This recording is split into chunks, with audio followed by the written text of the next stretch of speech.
Here we are in Manistique, Michigan, Upper Peninsula. As you can hear those Canadian geese going overhead, look at this place. Amazing example of, I would say, 1920s log home architecture, 20s or 30s. It's the real deal. Got a river rock foundation, big logs. Let's look at how these logs are sectioned on top of each other.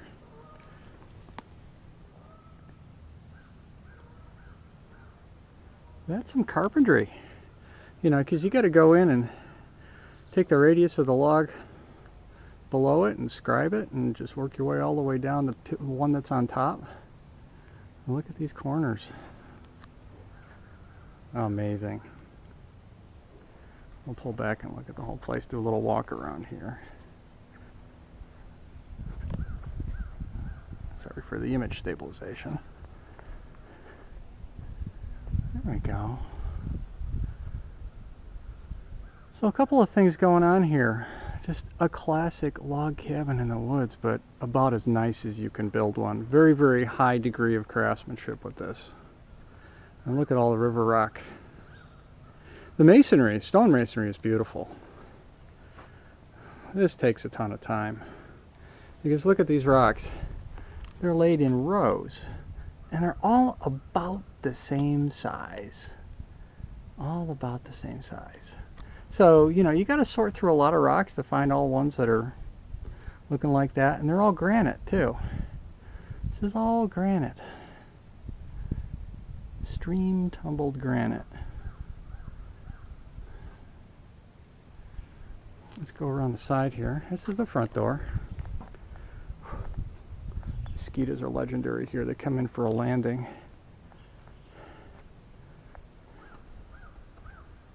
And there's the plate.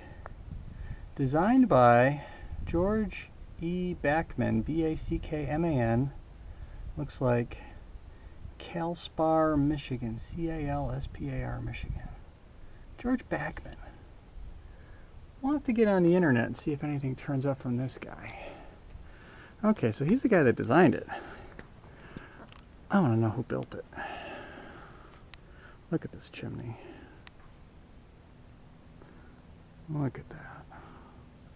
It's a beautiful style of stonemasonry, and it actually makes a lot of sense from a laying rock standpoint. You essentially have big courses of big rocks. There's either 5, 6, or 4 going across, and then you fill the gaps with mortar and the small rocks, and this actually goes together reasonably quick because you don't have to do any trimming of stones. It's a brilliant methodology. I mean, I would think that this chimney would go up in probably a third to a half the time if you had done a classic dry fit chipping thing, because you just got to look for square stones, or reasonably ones. I mean, because nothing looks like it had been modified. It's all, the big boulders are pretty much river rock sort of things, and on all the smaller ones are this little 4 to 6 inch grade ones that there's a bazillion of around here. It's just beautiful. You know, the whole foundation is that too as you go all the way around. There's even a cleanout down at the bottom. That's a beautiful thing. Look at this. And you know, one of the big deals when you put a big chimney up like this, it's a pile of masonry and it weighs a lot. And usually after 20, 30, 50 years, things move around and pull away from the building. This thing's dead straight. Nothing's moved. He must have really done a big footing, because this thing weighs a lot. And I'm sure I'd love to see the fireplace inside maybe someday. But you can actually see as you look at this, sorry, mosquitoes. You can see some of the horizontal courses here. You can see that row of little ones going across. It's like right across the front. You come up. It's just amazing, beautiful piece of craftsmanship. Must have taken a lot of time to do, but you know, up here back then, these are materials that you had. You could go get this stuff, go cut down the trees and go fish out the rocks, and really all you need is nails and big iron pegs and mortar and a heck of a lot of muscle. And ambition. Ambition and maybe a little money to pay some other guys to help you out. I imagine it was probably a year to do the foundation, because you know your season here isn't all that long. If you were really hustling, you could probably do it. It'd maybe take 5 years to build this place. By the time you did little pieces of stuff and then got the logs up. Yeah, look at these porch things. It's really cool.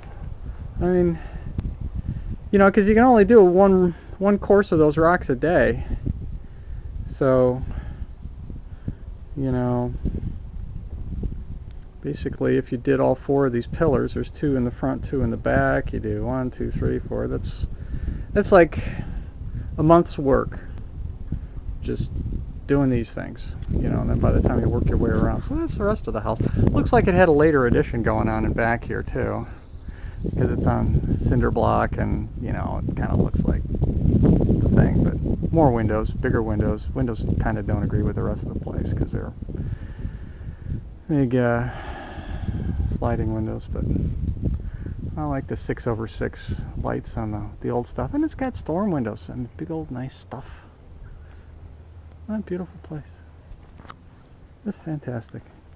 Love it.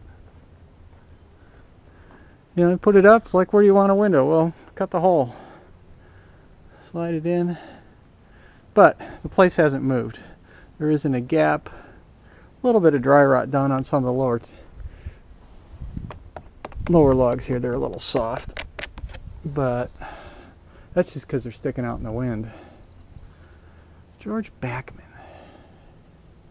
Isn't that a beautiful thing? Here, I'll back out a little bit so you can see the whole shot. There we go.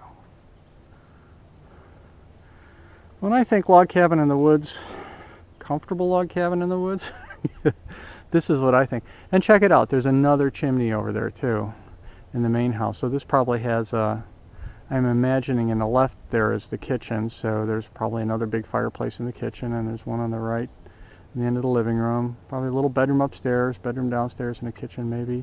And it's got a basement too. Lovely place. Just amazing. Just amazing.